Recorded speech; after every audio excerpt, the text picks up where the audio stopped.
प्रिय विद्यार्थियों, मैं डॉक्टर दीपक सालवी, सहायक आचार्य, चित्रकला विभाग, राजकीय महाविद्यालय सागवाड़ा से आपके साथ में भारतीय कला की इस यात्रा में आगे की कड़ी बढ़ाते हुए मैं अजंता की प्रमुख गुफाओं के बारे में आपको बता रहा हूँ कि अजंता की प्रसिद्ध जो गुफाएं हैं उनकी गुफाओं का प्रसिद्धि का उसमें क्या क्या चित्र हैं, क्या चीज़ बनी हुई है, उसको हम अध्ययन कर रहे हैं। बहुत सारे चित्रों का हमने अध्ययन किया है। इसी प्रकार से हम आगे की कड़ी में इस कड़ी को जोड़ते हुए अजंता के चित्रों के बारे में अध्ययन कर रहे हैं। तो गुफा संख्या एक के बारे में अध्ययन कर रहे थे। चूँकि समय सीमा के कारण पिछले ई लेक्चर में उसको पूरा नहीं कर पाए, तो हम इस ई लेक्चर में अजंता की गुफा संख्या 1 में चित्रित चित्रों का अध्ययन कर रहे हैं, जिसमें गुफा संख्या 1 में एक अन्य चित्र मार विजय नामक चित्र इस गुफा का विश्व प्रसिद्ध चित्र है। कि ऐसा माना जाता है कि जब बुद्ध को ज्ञान प्राप्त होने वाला था, सर्व ज्ञान प्राप्त होने वाला था, तब अनेक प्रकार के उनको परेशानियां, संकट, प्रलोभन उनके उस वक्त जीवन में आए। इन सभी संकटों को, इन सभी परेशानियों को कामदेव की सेना कहा गया है शास्त्रों में। और इन सभी संकटों ने, परेशानियों ने भगवान बुद्ध को अनेकों प्रकार से विचलित करना चाहा, उन्हें डराया, धमकाया व आकर्षित करना चाहा और अपनी तपस्या को भंग करने के लिए बहुत परेशान किया। किंतु गौतम बुद्ध जो हैं उनके ऊपर कोई प्रभाव नहीं पड़ा और चित्र में तपस्वी के रूप में ध्यानमग्न बैठे हुए बुद्ध को लाल बुना आदमी अपनी बड़ी बड़ी आंखें दिखाकर उनको डराने का प्रयास कर रहा है और एक भयानक आकृति तलवार चला रही है। तो इस प्रकार से बुद्ध के तपस्या को भंग करने के लिए विभिन्न प्रकार के परेशानियां, प्रलोभन आ रही थी।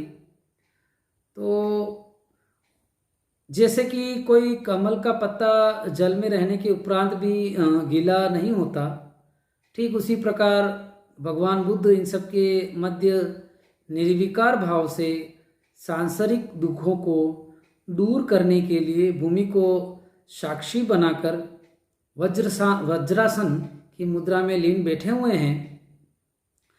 चित्र की पृष्ठभूमि में बोधि वृक्ष को चित्रित किया गया है, जो बौद्ध धर्म में बहुत महत्वपूर्ण माना गया है, जिसके नीचे बैठकर भगवान बुद्ध को ज्ञान प्राप्त हुआ था। और बुद्ध के चेहरे पर अभय और शांति के भाव हमें दिखाई देते हैं। तो प्रिय विद्यार्थियों, ये तो 1 नंबर गुफा के चित्रों का हमने अध्ययन किया। उसी प्रकार से गुफा संख्या 2 के प्रमुख चित्रों के बारे में हम पढ़ रहे हैं। यह गुफा 500 से 550 ईस्वी के मध्य बनी है, ऐसा विद्वान लोग मानते हैं। और कुछ विद्वान मानते हैं कि इस गुफा में 7वीं शती तक चित्र बने हुए हैं। इस चैत्य गुफा के आगे एक बरामदा व दोनों ओर कोठरियाँ बनी हुई है, जैसा कि हम चित्र में देख रहे हैं। इसमें नागराज, दास दासियों एवं यक्ष के चित्र मौजूद हैं। इसमें मुख्य द्वार पर विभिन्न प्रकार के हमें अलंकरण संदर्भ देखने को मिलते हैं। तो इसके चित्र हम पढ़ रहे हैं। माया देवी का स्वप्न, यह चित्र अजंता की गुफाओं में सबसे अच्छे चित्रों में गिना जाता है। बुद्ध जन्म के चित्रों के नीचे माया देवी का शयन कक्ष है, जहाँ वह सो रही है, एक सफ़ेद हाथी को अपने गर्भ में प्रवेश करते हुए देख रही है। चित्र में कलाकार ने सफ़ेद गोल आकार या प्रताप पुंज के प्रतीक से स्वप्न की कथा का निरूपण किया है। तो ये है माया देवी का स्वप्न। अगला हमारा चित्र है बुद्ध जन्म। तो बुद्ध जन्म के अंतर्गत बुद्ध में जन्म होने वाले चित्र में महामाया तथा शुद्धोधन को स्वप्न की चर्चा करते हुए दर्शाया है। और इस दृश्य में चारों ओर परिचारिकाएं, दास दासियां खड़े हैं। इन सभी की आकृतियां हमें बड़ी सुंदर है, भाव भंगिमाएं बड़ी रोचक हैं, सुंदर हैं और आकर्षक हैं।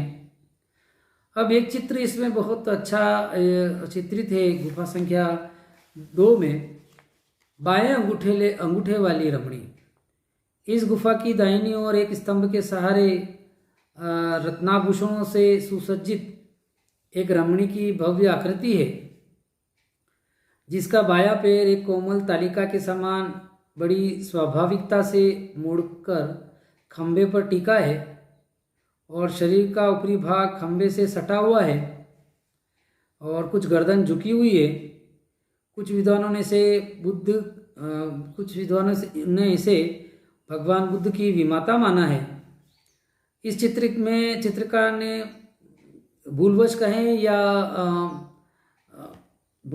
या जानबूझकर रमणी के दोनों पैर की अंगुलियां एक समान बना दी है, जिसके कारण यह आकृति 2 बाएं वाले अंगूठे के रमणी के नाम से विश्वविख्यात है। अब आता है तुषित स्वर्ग।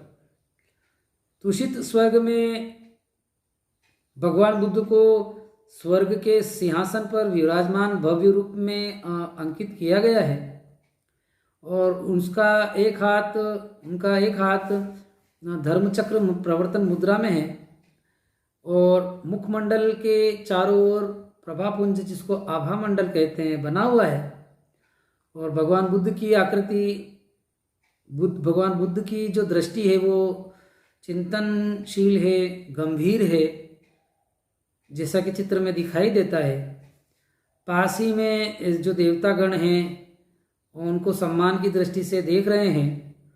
पूरे चित्र में आकृतियों की मुद्राएं और भाव भंगिमाएं सुंदर अंकन है। सर्वनाश, ये बहुत ही महत्वपूर्ण चित्र है।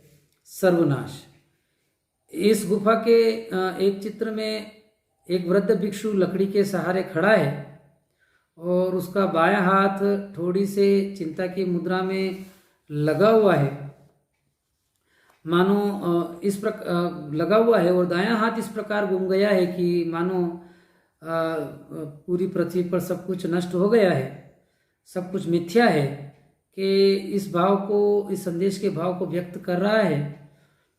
उसके नेत्रों तथा मुखों के भावों में अथाह अनुभव, अवसाद, असहायता अभिव्यक्त हो रही है। यह चित्र मुख होने पर भी, यानी कि निर्जीव होते हुए भी मानो सब कुछ हमारे सामने अभिव्यक्त कर रहा है।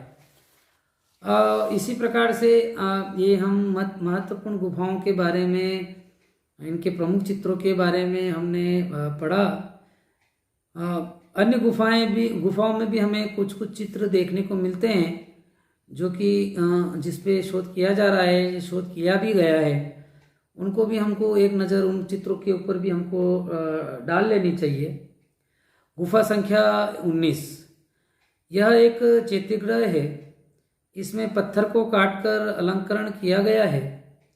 चित्रों में गौतम बुद्ध का चित्र और सामने की छत पर सुंदर आलेखन बने हुए हैं। गुफा संख्या 11, इस गुफा में हस्ती जातक, नंद की कथा और विरह में व्याकुल एक रानी का चित्र है। और अन्य चित्र में बांध के सहारे कुछ बालक एवं स्त्रियां सरोवर में, तालाब में स्नान करती हुई चित्रित है। गुफा संख्या 6, इन गुफा के चित्र 19वीं गुफा के चित्रों से समानता रखती है, 6 नंबर गुफा की। और जैसा कि हमने पहले बताया है, किसी कुशल चित्रकार में ने केश संस्कार से युक्त सुंदरी को बनाया है।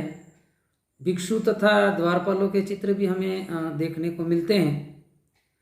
तो इस प्रकार अजंता के जो चित्र हैं उनका हमने अध्ययन किया। इन चित्रों में अधिकांशतः भगवान बुद्ध और बुद्ध के जन्म से संबंधित जातक कथाओं का अंकन देखने को मिला। यह विश्व प्रसिद्ध गुफाएं भारत ही नहीं अपितु पूरे विश्व में अपनी विशिष्ट पहचान बनाए हुए हैं। तो प्रिय विद्यार्थियों, आपको ये अजंता गुफा और अजंता गुफाओं की स्थिति और अजंता गुफाओं के चित्रों के विषय वस्तु, इनकी कथानक के बारे में, इन सब चीज़ों को बताया कि किस गुफा में किन प्रकार के चित्रों का अंकन है। कोई चित्र समझने की बात है, कोई चित्र किसी गुफा में हमें रिपीट होते हुए या दोबारा एक ही चित्र, एक ही कथा का चित्र हमें अलग गुफा में देखने को मिलता है और मिल सकता भी है। तो इनको हमको ध्यान में रखना है, क्योंकि ये गुफाओं का हमको अधिकतर कई प्रश्नों में पाठ्यक्रम अनुसार जो प्रश्न पत्र बनते हैं उसमें कहीं पूछा जाता है या जा सकता है कि गुफा संख्या 1 और 2 के, जैसा कि असाइनमेंट में मैंने दिया है कि जैसे कि गुफा संख्या 1 और 2 के चित्रों के ऊपर प्रकाश डालिए। तो आपको याद होना चाहिए कि एक गुफा नंबर में कौन से चित्र हैं, इसका निर्माण कब हुआ, और गुफा संख्या 2 में कौन से चित्र हैं, इनका निर्माण कब हुआ, इनका निर्माण किसने कराया, किनके शासनकाल में इनका निर्माण हुआ, ये गुफाएं कहाँ स्थित है, किन गुफाओं के मध्य स्थित है। तो इन गुफाओं के चित्रों के बारे में हमको अध्ययन करना नितांत आवश्यक है। और गुफाओं के जो जातक कथाओं, जैसा कि पहले मैंने बताया था कि अजंता की गुफाओं में केवल और केवल बौद्ध धर्म से संबंधित चित्रों का ही हमें अंकन देखने को मिलता है। तो विद्यार्थी इन चीज़ों को, जो शुरू का प्रेफेस है, जो प्रस्तावना है, उनको अच्छे तरीके से पढ़ लें। ऐसा प्रश्न पूछा जा सकता है कि गुफा के चित्रों की ऑल ओवर, मतलब पूर्ण रूप से अजंता के गुफा चित्रों पर एक निबंध लिखिए। तो उस वक्त आपको निबंध के अंतर्गत गुफा के जो कहाँ स्थित है, सर्वप्रथम गुफा कहाँ स्थित है कि अजंता बगुरा नदी के किनारे पर घोड़े की नाल के जैसे स्थित है, और इसमें कितनी गुफाएं हैं, इन गुफाओं की स्थिति क्या है, इन गुफाओं की खोज कैसे हुई, इन गुफाओं की खोज के पश्चात में इन गुफाओं को कैसे कैसे शोध पत्र लिखे गए, किन किन विद्वानों ने इन गुफाओं के चित्रों को विश्व पटल पर लाने का प्रयास किया, और गुफा चित्रों के प्रयास किया से किन किन विद्वानों ने या चित्रकारों ने इनकी अनुकृतियाँ बनाई, ये भी आपसे पूछा जा सकता है परीक्षा के दौरान। और इसके अंतर्गत गुफा जो है, अजंता की गुफाएं हैं, इनको वास्तुकला, मूर्तिकला और चित्रकला, इनका त्रिवेणी संगम कहा गया है, माना गया है, क्योंकि हमें इन तीनों कलाओं के अवशेष या तीनों कलाओं के संदर्भ उदाहरण देखने को मिलते हैं। और चित्रों को बनाने की जो विधि है, गुफा चित्रण, फ्रेस्को, सेको, फ्रेस्को, बुनो, तो इन किन विधियों में इस पर अंकन किया गया। और चित्रण बनाने से पहले, चित्रों को बनाने से पहले गुफाओं की दीवारों को किस प्रकार की भूसी, किस प्रकार का गोंद, किस प्रकार के अलसी के तेल में उसको भिगो कर रखा गया, अंडे की परत जितना अलसी के तेल में। तो ये सब चीज़ें और गीले पे काम किया गया, जिससे हम उन चित्रों को आज भी अच्छी हालत में देख सकते हैं। तो ये प्रिय विद्यार्थी, ये सब चीज़ें हमको चित्रण विधि का भी पता होना चाहिए।